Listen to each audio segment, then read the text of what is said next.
Hello everyone, नमस्कार आप सभी को। मैं वरुण अवस्थी, आप सभी का जीएस गुरु एक बार फिर से आप स्वागत करता हूं सिलेक्शन वे में। उम्मीद करता हूं दोस्तों तैयारी आपकी अच्छी चल रही होगी। आज से आगाज होने जा रहा है zero to hero batch GS selection way में। जीएस में आप कितने भी जीरो हो, हीरो बनेंगे आप इस बैच के बाद। आगाज जब इस तरीके से होगा, ईमानदारी से एक नया एफर्ट अगर हम लोग करेंगे तो अंजाम भी उसका अच्छा होगा। इंट्रोडक्शन की बात हुई थी फ्राइडे को, और मैंने आपको उस टाइम पर जब कोर्स स्ट्रक्चर बताया था तो आपको यह भी बता दिया था कि मंडे से आप क्लास में एक नए रजिस्टर के साथ मुझे मिलोगे। तो आगे बढ़ने से पहले एक बार आप मुझे ये बता दो कि मेरी आवाज आप सभी तक पहुंच रही है या नहीं, ताकि क्लास को आगे बढ़ाया जाए।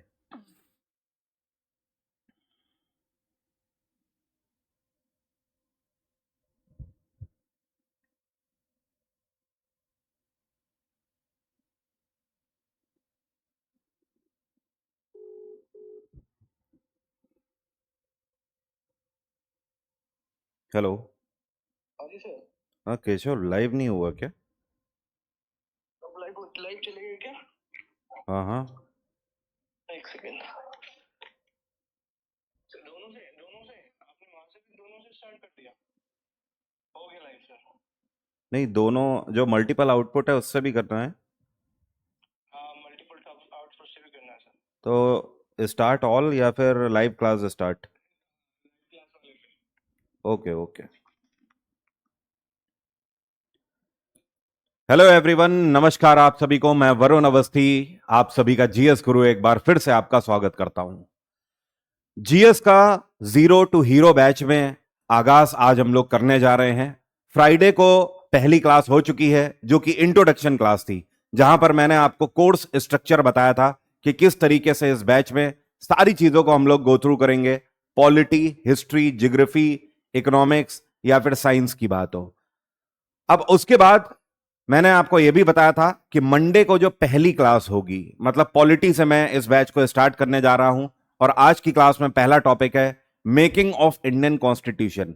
आपको याद होगा मैंने आपको बताया था कि ईमानदारी के साथ हम अपने एफर्ट देंगे। ईमानदारी के साथ मुझे आपके 3 महीने चाहिए और पहली क्लास से ही आप अपना एक नया रजिस्टर बना के बैठोगे।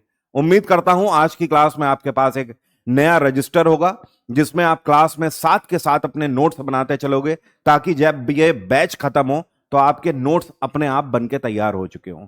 पीडीएफ वगैरह सब कुछ मिलेगी, पीडीएफ अपनी जगह बिल्कुल सही है, लेकिन जो हैंड रिटन नोट्स होते हैं उनकी बात ही अलग होती है। जैसे अपने हाथ का बनाया हुआ खाना जब हम खाते हैं तो उसकी संतुष्टि ही अलग होती है, चाहे वो केवल नमक और रोटी ही क्यों ना हो।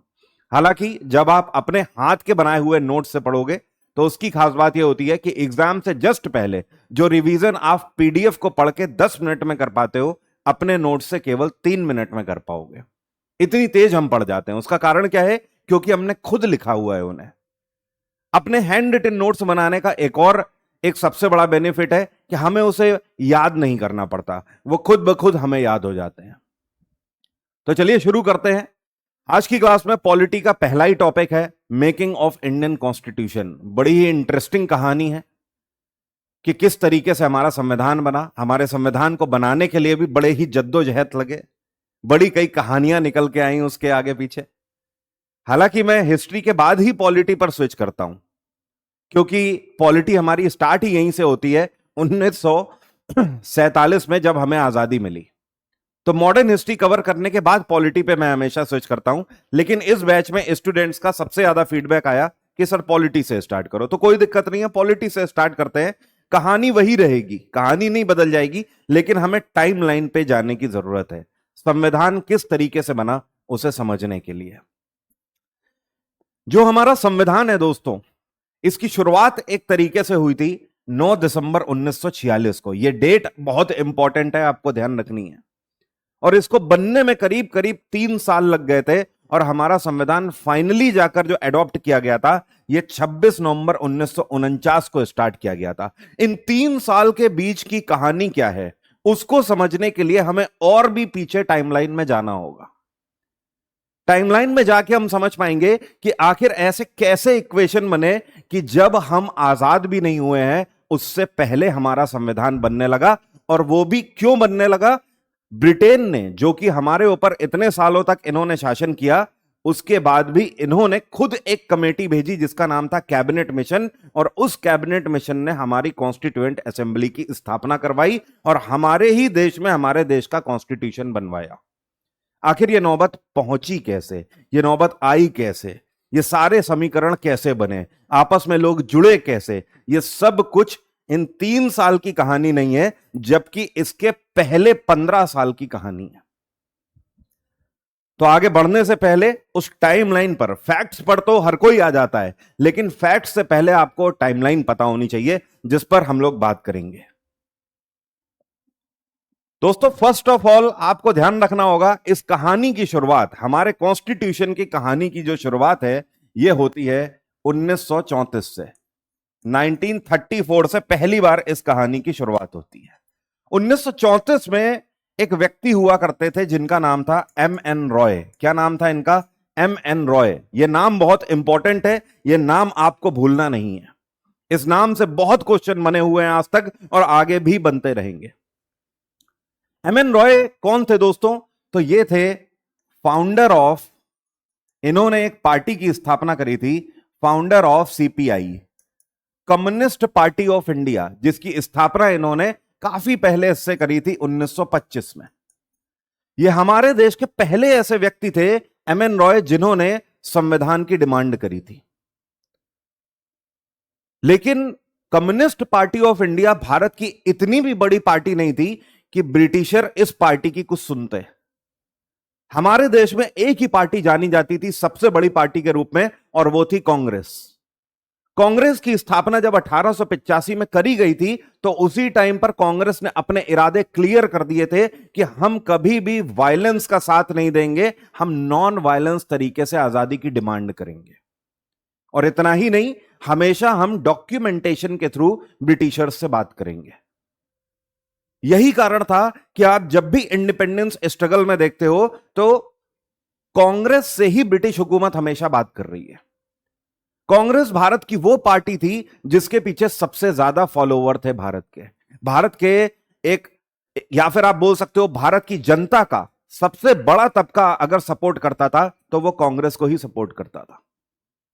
जब M.N. रॉय ने डिमांड करी कॉन्स्टिट्यूशन के 1934 में, तो भैया कांग्रेस ने जब यह बात सुनी तो कांग्रेस ने कहा, अच्छा, पिछले 50 साल से ज्यादा हो गए हमें, इन 50 सालों में हमने खेत में बीज बोए, हमने खेत की जुताई करी, हमने हल चलाया, हमने सिंचाई करी, और आज जब खेत काटने की बारी आई तो CPI आ गई।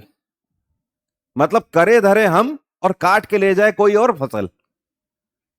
तो कांग्रेस ने अगले ही साल क्या किया, 1935 में ऑफिशियल डिमांड रखी। क्या रखी? Official demand of constitution bye Congress. ध्यान दीजिएगा, अब ये टाइमलाइन चलना स्टार्ट हो गई है। तो यहां पर आपसे 2 क्वेश्चन ऑलरेडी बन चुके हैं। पहला क्वेश्चन यह पूछा जाता है, पहले ऐसे व्यक्ति कौन थे जिन्होंने संविधान की डिमांड करी? तो आपका आंसर होगा M.N. रॉय। जबकि आपसे पूछता है एक क्वेश्चन कि कॉन्स्टिट्यूशन की ऑफिशियल डिमांड पहली बार कब करी गई, तो आपका आंसर होगा 1935 में करी गई। और किसके द्वारा? कांग्रेस के द्वारा करी गई। और कांग्रेस के इस टाइम पे सबसे बड़े लीडर्स में से 2 लोग थे, एक थे सरदार वल्लभ भाई पटेल और दूसरे जवाहरलाल नेहरू। हालांकि आगे चल के 11 प्रोविंसेस के जब चुनाव होते हैं तो इन चुनावों के बाद एक भी प्रोविंस में जवाहरलाल नेहरू को बहुमत नहीं मिलता है। 11 के 11 प्रोविंसेस में लोग सरदार वल्लभ भाई पटेल को चुनते हैं और लोगों की एक ही आवाज होती है कि भारत के पहले प्रधानमंत्री सरदार वल्लभ भाई पटेल बनेंगे। लेकिन महात्मा गांधी बीच में आके उनका कहना होता है कि जवाहरलाल नेहरू ही गद्दी पर बैठेंगे। सरदार तो हमारा सरदार है, वो लौह पुरुष है, वो देश को संभालने का काम करेगा, वो जवाहर की मदद करेगा। और महात्मा गांधी के इतना कहने पर ही सरदार वल्लभ भाई पटेल ने वो जो लेटर था जिसपे रिजल्ट अनाउंस हुआ था 11 प्रोविंशियल इलेक्शन का, वो लेटर जवाहरलाल नेहरू के हाथ में दे दिया था और उन्हें गले लगाकर कहा था कि नेहरू तुम ही देश के पहले प्रधानमंत्री बनोगे। अगर गांधी जी ने कहा है तो कुछ सोच के ही कहा होगा। अब इसके बाद 1935 में जब कांग्रेस ऑफिशियल डिमांड करती है तो कांग्रेस को यह भी समझ आ रहा है कि अगर हमारे देश का संविधान बनेगा तो ऐसा भी हो सकता है कि ये गोरे, मतलब ये ब्रिटिशर, ये खुद ही अपने आप कॉन्स्टिट्यूशन बना दे, और ये जो हमारे ऊपर इतने सैकड़ों सालों से राज कर रहे हैं, आज अगर इन्होंने कॉन्स्टिट्यूशन बनाया तो अपनी मनमर्जी चलाएंगे, कॉन्स्टिट्यूशन में जो चाहेंगे वो ड्राफ्ट कर देंगे। तो ऐसा ना होने पाए, इसके लिए जवाहरलाल नेहरू ने 1937 में 2 साल के बाद एक मूवमेंट चलाया जिसका नाम था self rule movement. Self rule movement, इस टाइमलाइन को समझना आपके लिए बहुत जरूरी है। संविधान ऐसे ही नहीं बन गया एक दिन में। बात आ गई समझ? अब ये जो सेल्फ रूल मूवमेंट चलाया था जवाहरलाल नेहरू ने, इसके पीछे का मेन उद्देश्य यह था कि इनका कहना था कि भारत भारतीयों का है और भारत पे शासन भारतीयों का ही होना चाहिए, भारत का संविधान भारतीयों के ही द्वारा बनाया जाना चाहिए। नाम से ही आप समझ जाइए, इसीलिए इस आंदोलन का नाम रखा गया था सेल्फ रूल मूवमेंट। इसमें इलेक्शन होते हैं और इलेक्शन होने के बाद कांग्रेस को बहुमत मिलता है। भारत के सबसे ज्यादा प्रोविंसेस में कांग्रेस की ही सरकार चुनी जाती है। इतनी बात यहां तक सभी को क्लियर है? कोई दिक्कत तो नहीं है? अगला साल बहुत इंपॉर्टेंट है, 1938। 1938 में जवाहरलाल नेहरू ने एक इंडिपेंडेंट कॉन्स्टिट्यूएंट असेंबली की डिमांड रखी। जवाहरलाल नेहरू का कहना था कि एक इंडिपेंडेंट कॉन्स्टिट्यूएंट असेंबली होनी चाहिए जिसके ऊपर किसी का कोई वर्चस्व का प्रभाव ना पड़े, जिसके ऊपर कोई फोर्स ना अपना अप्लाई कर पाए।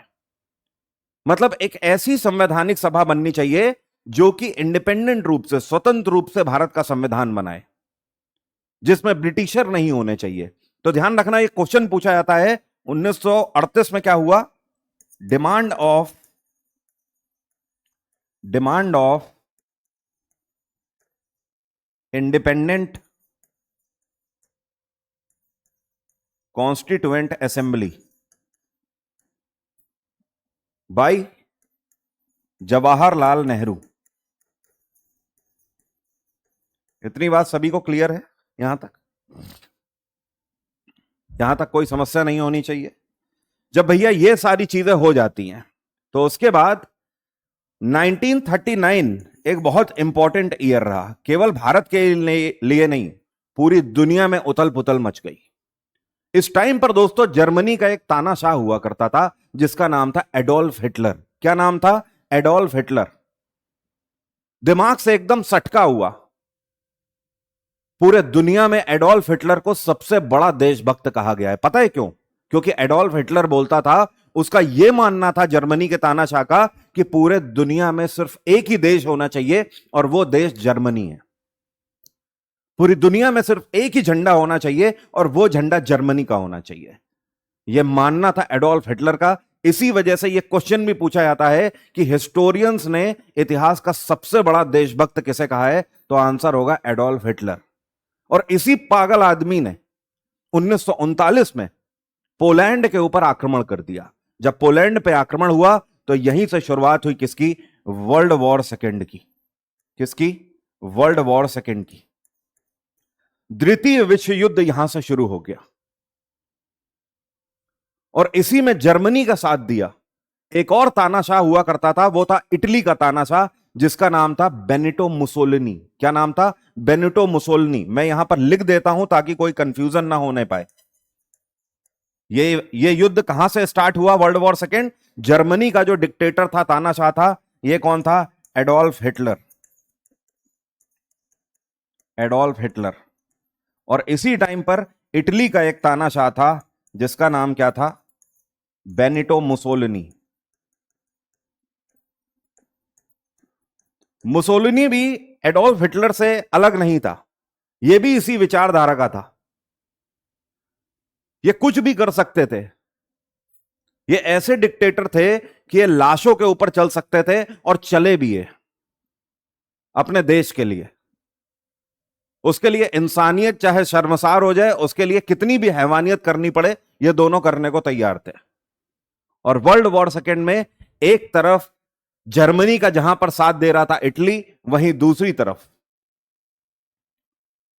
अमेरिका, यूएसएसआर, और इन सब का साथ दिया किसने? ब्रिटेन ने।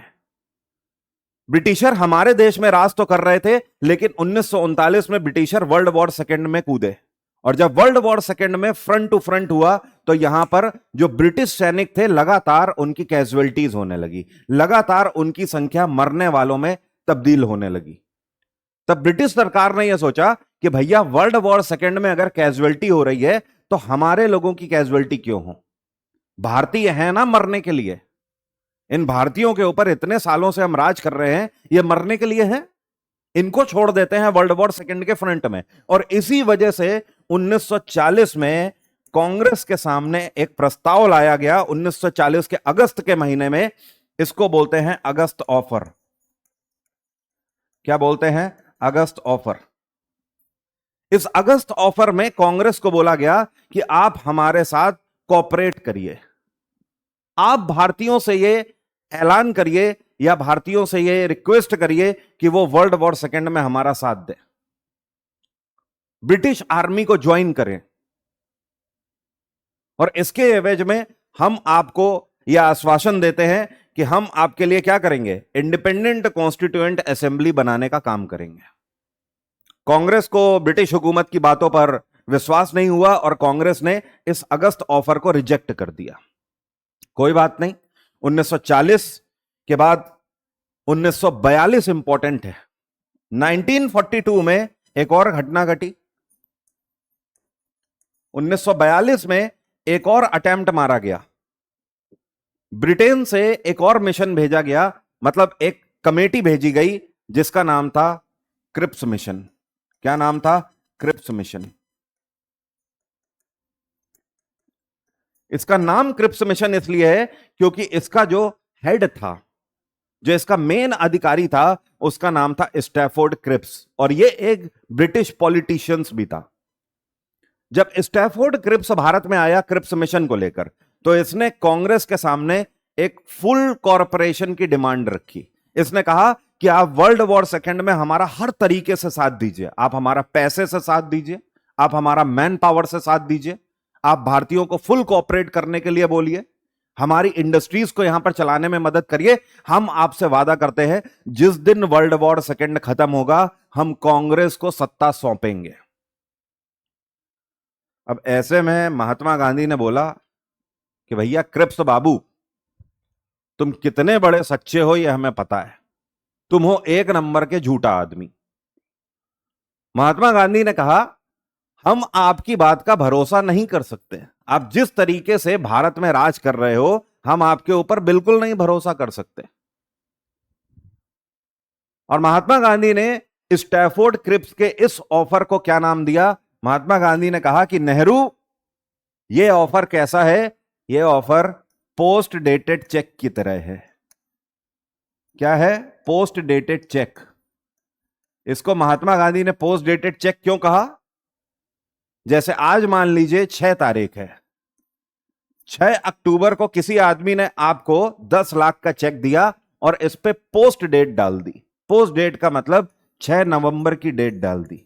अब आप 6 नवंबर से पहले इस चेक को लगा नहीं सकते बैंक में। 6 नवंबर को आप जब बैंक में लगाने गए, उसने अभी तो आपकी बोलती बंद कर दी, 10 लाख का चेक देके उसने कहा दे दिया आपको पैसा। आप जब 6 नवंबर को चेक लगाने गए तो उसके अकाउंट में पैसा नहीं था, चेक बाउंस हो गया। तो इसी वजह से महात्मा गांधी ने इसको पोस्ट डेटेड चेक कहा, क्रिप्स मिशन को, कि भैया तुम्हारी बात का क्या भरोसा, अभी हम तुम्हें फुल कॉर्पोरेशन दे दें और उसके बाद वर्ल्ड वॉर सेकेंड जब खत्म होगा तो तुम अपनी बात से मुकर गए तो यह क्वेश्चन पूछा जाता है कि महात्मा गांधी ने किसको पोस्ट डेटेड चेक कहा था? क्रिप्स मिशन को पोस्ट डेटेड चेक कहा था, जो कि 1942 में था। हेलो। हाँ कुछ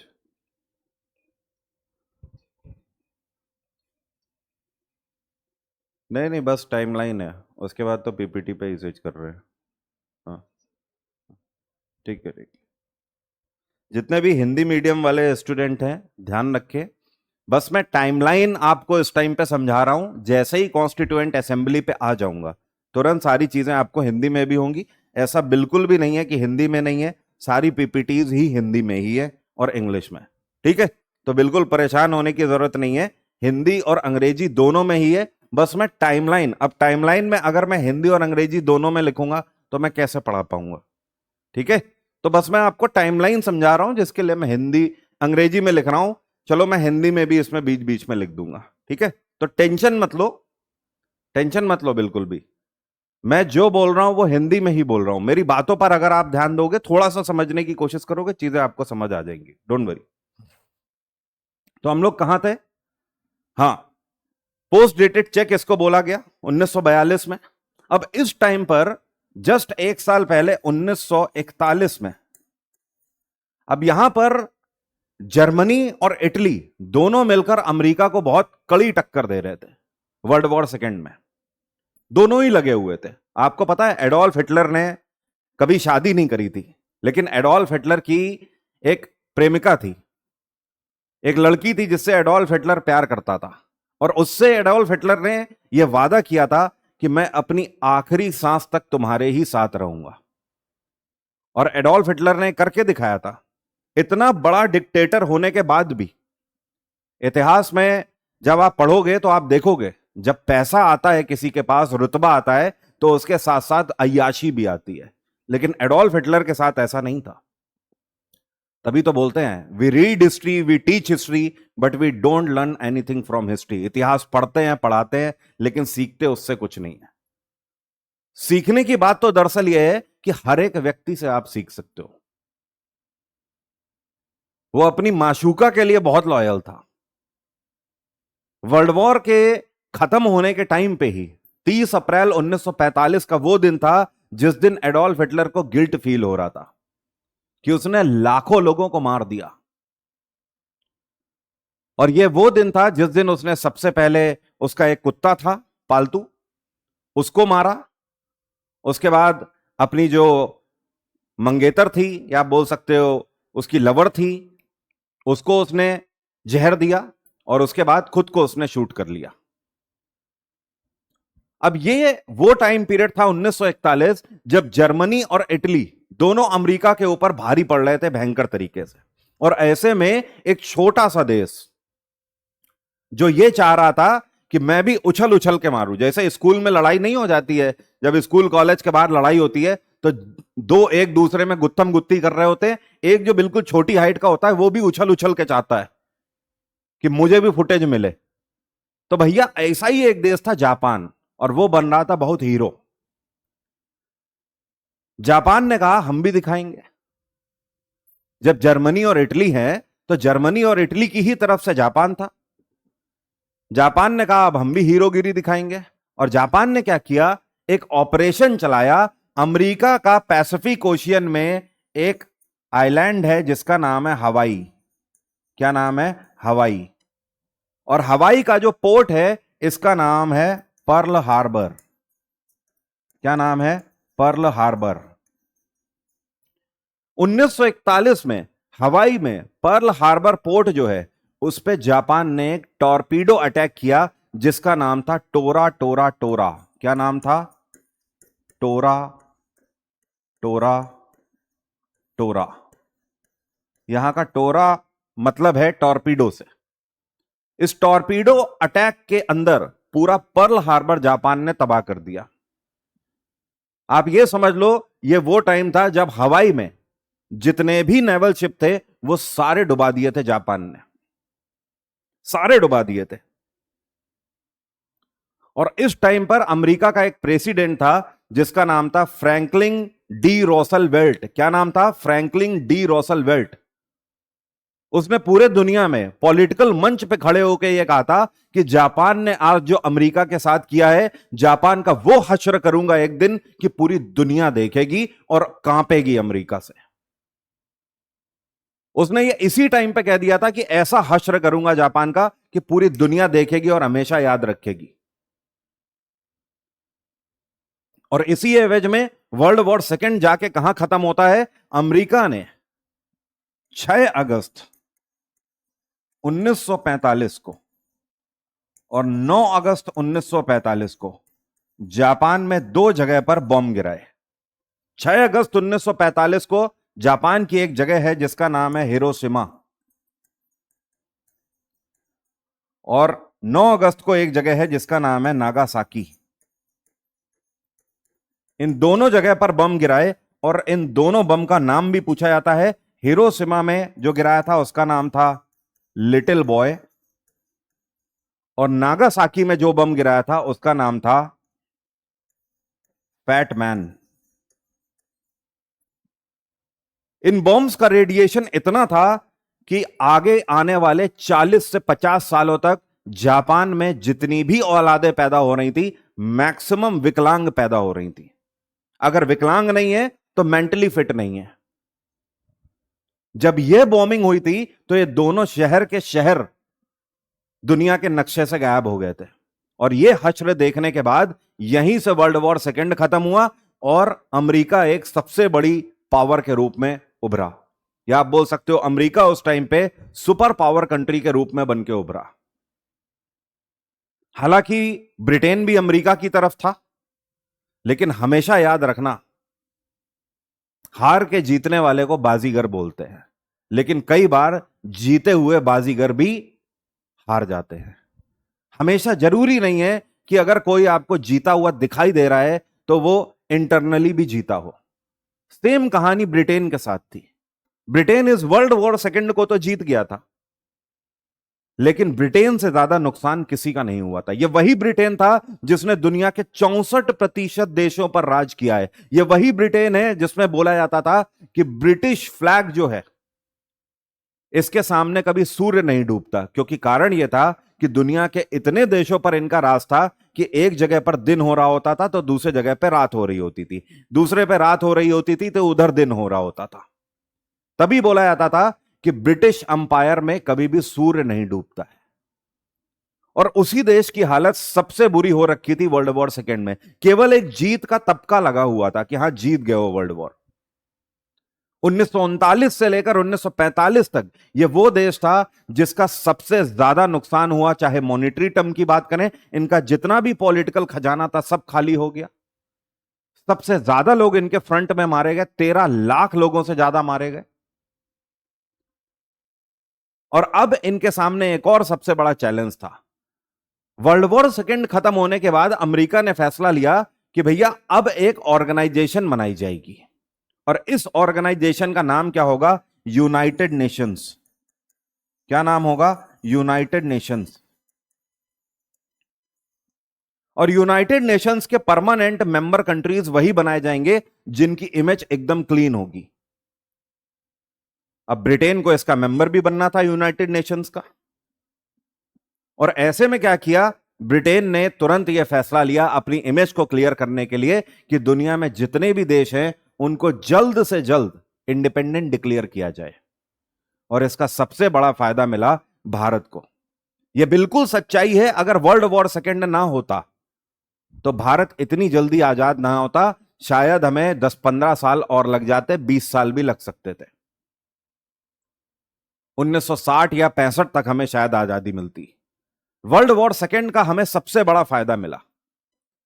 तो यह टाइमलाइन था जहां से हम यहां तक पहुंचे, और यहीं से ब्रिटिश हुकूमत ने भारत में एक मिशन भेजा जिसका नाम था कैबिनेट मिशन। क्या नाम था? Cabinet mission. इस कैबिनेट मिशन में 3 लोग भारत में आए थे। ये 3 लोग बहुत इंपॉर्टेंट हैं, इनके नाम ध्यान रखना। कितने मेंबर थे? 3 मेंबर्स थे। कौन कौन थे? एक तो वही आदमी आया था जो 1942 में आया था, जिसका नाम था स्टैफोर्ड क्रिप्स। कौन आया? स्टैफोर्ड क्रिप्स, जो कि इनके पॉलिटिशियन थे। दूसरा एक व्यक्ति आया था जिसका नाम था एवी अलेक्जेंडर। एवी अलेक्जेंडर। और तीसरा जो आदमी आया था इसका नाम था पथिक लॉरेंस। पथिक लॉरेंस। और इन तीनों में जो हेड था इसका नाम पथिक लॉरेंस था। तो 3 लोगों का एक मिशन आता है भारत में, या बोल सकते हो 3 लोगों की एक कमेटी आती है भारत में, जिसका नाम था कैबिनेट मिशन और जिसका हेड था पथिक लॉरेंस। इनको यह जिम्मेदारी देकर भेजा जाता है भारत में कि आप जाओ भारत में और भारत को इंडिपेंडेंट नेशन डिक्लेयर करने की जितनी भी ऑफिशियल प्रक्रिया है उसको पूरा कराओ। यहां तक कोई दिक्कत तो नहीं किसी को? कोई दिक्कत तो नहीं? सॉर्टेड है? सारी चीजें आपको समझ आ रही हैं? सॉर्टेड है? ये कौन है भाई? रिस्क का कहना है फीस देने के बाद भी फ्री में पढ़ा रहे हो। ऐसा नहीं है, ये डेमो क्लास है, दूसरे स्टूडेंट्स के लिए डेमो क्लास है, ऐसा बिल्कुल भी नहीं है। मेरी आपसे कोई दुश्मनी नहीं है, आप परेशान बिल्कुल ना हो। यहां तक कोई समस्या तो नहीं किसी को? डन है? अब बहुत इंपॉर्टेंट चीज, मेन मुद्दे पर आते हैं। Constituent assembly. भारत के संविधान को बनाने के लिए संवैधानिक सभा का गठन किया जाता है। इसी को हम लोग क्या बोलते हैं? संवैधानिक सभा। अब संवैधानिक सभा का गठन किया जाता है, इसी सभा में जितने लोग हैं वही भारत का संविधान बनाने का काम करेंगे। ठीक है? हमारी कॉन्स्टिट्यूएंट असेंबली में टोटल कितने मेंबर थे? तो ये आपको ध्यान रखना है, 389 मेंबर थे। कितने? 389, 389 मेंबर थे। और 389 में से ये 3 तरीके से क्लासिफाइड थे। 292 मेंबर, 93 मेंबर और 4 मेंबर। ठीक है? 292 मेंबर, 93 मेंबर और 4 मेंबर। ये किस तरीके से बटे थे? इस टाइम पर हमारे देश में राज्य नहीं हुआ करते थे। जैसे आज की डेट में आप देख रहे हो Punjab, Haryana, West Bengal, Bihar, Jharkhand, Orissa, MP, UP. उस टाइम पर हमारे देश में ऐसे राज्य नहीं हुआ करते थे। हमारे देश में प्रांत हुआ करते थे जिनको प्रोविंस कहा जाता था, और ये काफी बड़े बड़े प्रांत हुआ करते थे। जैसे मैसूर एक प्रांत था, हैदराबाद एक अलग था, कश्मीर एक अलग था, इस तरीके से। और इन प्रांतों में भी जो बड़े प्रांत हुआ करते थे उनको कहा जाता था गवर्नर प्रोविंस, और जो छोटे प्रांत हुआ करते थे उनको चीफ कमिश्नर प्रोविंस कहा जाता था। मेरी बात ध्यान रखना, हमारे देश में जो प्रांत हुआ करते थे उनको 2 हिस्सों में क्लासिफाई किया गया था। एक जो बड़े प्रांत जिनको गवर्नर प्रोविंस कहा जाता था, और जो छोटे प्रांत हुआ करते थे उनको चीफ कमिश्नर प्रोविंस कहा जाता था। बड़े जो प्रोविंस थे उनका हेड गवर्नर हुआ करता था, जिसको ब्रिटिश अथॉरिटी अपॉइंट करती थी, इसी वजह से इनको गवर्नर प्रोविंस कहते थे। और छोटे जो प्रोविंस हुआ करते थे उनकी कमान होती थी चीफ कमिश्नर के हाथ में, इसी वजह से उनको चीफ कमिश्नर प्रोविंस कहा जाता था। तो जो ये 292 मेंबर आए थे, ये 292 मेंबर कहां से आए थे? दे वर इलेक्टेड, मतलब चुने गए थे, elected from 11 governor province. 11 governor province. Hindi में अगर बात करें तो 11 गवर्नर प्रांत से चुने हुए थे ये। ठीक है? ये 292 मेंबर 11 गवर्नर प्रोविंस से चुनकर लाए गए थे। उसी तरीके से ये जो 4 मेंबर थे ये कहां से लाए गए थे? तो ये आपके छोटे प्रांतों से थे जिनको चीफ कमिश्नर प्रोविंस कहा जाता था। तो they were elected from chief commissioner province. Chief commissioner province. ठीक है? कोई दिक्कत तो नहीं? अब इसमें भी ये जो 4 प्रांत थे इनके बारे में हमसे बहुत क्वेश्चन पूछे जाते हैं। ये 4 चीफ कमिश्नर प्रोविंस कौन कौन से हुआ करते थे? तो इसको याद रखने का तरीका है ABCD। सीधे आप क्या ध्यान रखोगे? ABCD इसको याद रखने का तरीका है। तो A for Ajmer, B for Baluchistan, B for Baluchistan, C for Coorg और डी फॉर दिल्ली। सिंपल है, अब ध्यान रख लोगे आप। 4 कमिश्नर प्रोविंस कौन कौन से थे? A B C D. A for Ajmer, B for Baluchistan, C for Coorg. Coorg कहां आता है? कर्नाटक में आता है, और यहां पर यह अपनी वाइल्ड लाइफ सेंचुरीज के लिए जाना जाता है। यहां पर हाथी बहुत सारे हैं। और डी फॉर दिल्ली। ये छोटे प्रोविंस हुआ करते थे जहां से ये लोग आए थे। अब भैया ये 93 कहां से थे? अब यहां पर भी देखो, जब ब्रिटिश हुकूमत ने ये अनाउंस किया कि अब भारत को आजाद कर दिया जाएगा, तो सबसे ज्यादा खुश पता है कौन लोग हुए? भारत के प्रांतों के राजे महाराजे। जितने भी राजे महाराजे थे ये बहुत खुश हो गए।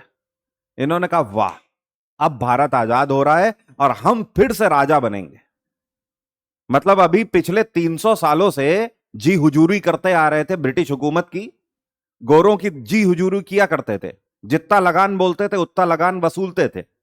ये राजे महाराजे हम भारतीयों किसानों का पर ही अत्याचार करते थे, उनसे ही वसूली करते थे। कोई भी ब्रिटिश हुकूमत के खिलाफ नहीं खड़ा हुआ था। और अब जब भारत के आजाद होने की बारी आ रही है तो ये सारे राजे महाराजे एकदम खुश हो गए, क्योंकि अब भारत आजाद हो रहा है और हम फिर से राजा जी, हम बाबू जी बन जाएंगे फिर से, और राजा जी कहलाएंगे और जनता के ऊपर शोषण करेंगे। इस जनता को फिर से गुलाम बना के रखेंगे। फिर से वही दौर आएगा, हम राजा बाकी सब हमारी प्रजा। अब ऐसे में एक आदमी थे जिनका नाम था सरदार वल्लभ भाई पटेल। सरदार वल्लभ भाई पटेल ने इन सब को बुलाया, जितने भी राजे महाराजे थे, इन सब के साथ मीटिंग करी और सबको एक ही साथ बैठाया। और वल्लभ भाई पटेल ने कहा कि ऐसा है राजा जी, अब आपकी राजागिरी नहीं चल पाएगी। आप राजा कभी थे, अब आपकी राजागिरी नहीं चल पाएगी, क्योंकि अब भारत में आ रहा है संविधान। सारे राजा महाराजा जितने थे सब मुंह नाक बनाने लगे, सबकी बहुएं सिकुड़ने लगी। ये क्या बात कर रहे हैं, हम राजा नहीं रहे। वैसे भी राजाओं को अगर आप सीधे बोल दो अब आप राजा नहीं रहोगे तो कैसा फील करेगा। तो सरदार वल्लभ भाई पटेल बोले कि अब आपकी राजागिरी नहीं चल पाएगी, आपके पास है केवल 2 ऑप्शन। पहला ऑप्शन, या तो आप सम्मान के साथ हमारे साथ आ जाएं और इस कॉन्स्टिट्यूएंट असेंबली में जो संविधान बनाया जा रहा है उस संविधान को बनाने में मदद करें, जिससे कि आप देश के निर्माण में भी मदद करेंगे और जनता के बीच में आपकी इज्जत भी बनी रहेगी।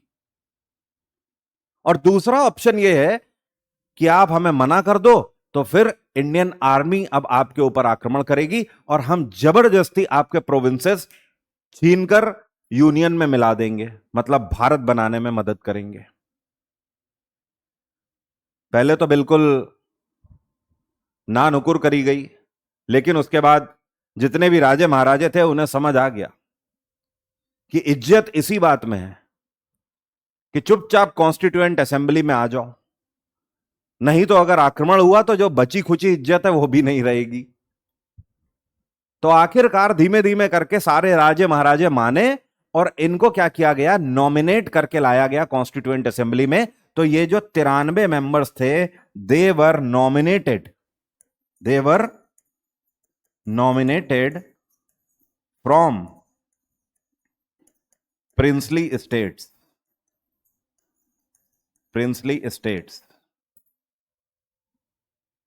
क्लियर हो रही है बात यहां तक? कोई दिक्कत तो नहीं? सभी को क्लियर है? संवैधानिक सभा बन चुकी है, संवैधानिक सभा के मेंबर भी कहां कहां से आ रहे हैं यह भी आपको पता लग चुका है। आगे की जो कहानी है ये कल की क्लास में बढ़ेगी और कल की क्लास में जाकर यह पूरा टॉपिक कंप्लीट होगा। अभी बहुत कुछ है इसमें।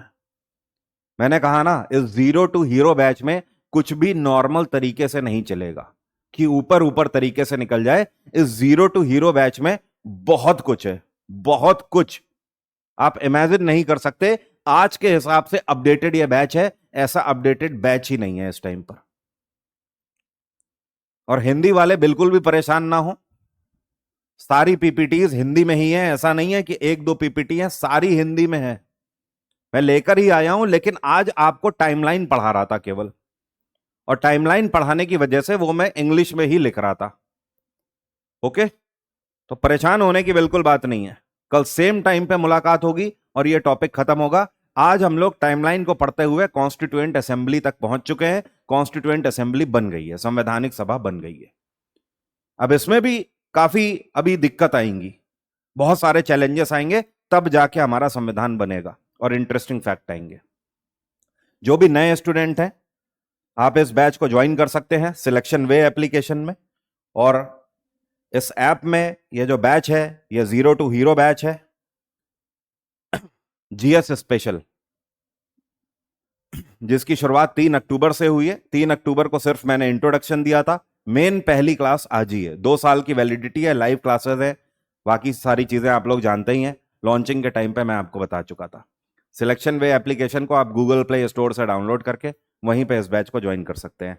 आज की क्लास आप वाईटी पर इसलिए देख पा रहे हैं क्योंकि ये डेमो क्लास है। कल की भी क्लास डेमो क्लास के रूप में आप देख पाएंगे, लेकिन उसके बाद फिर आप डेमो क्लास के रूप में नहीं देख पाएंगे। 2 क्लासेस मैं आपको डेमो दे रहा हूं इसके लिए। Thank you everyone, bye, take care, have a nice day. आपका दिन मंगलमय हो। जय हिंद, जय भारत। कल सेम टाइम पे यहां पर मुलाकात होगी।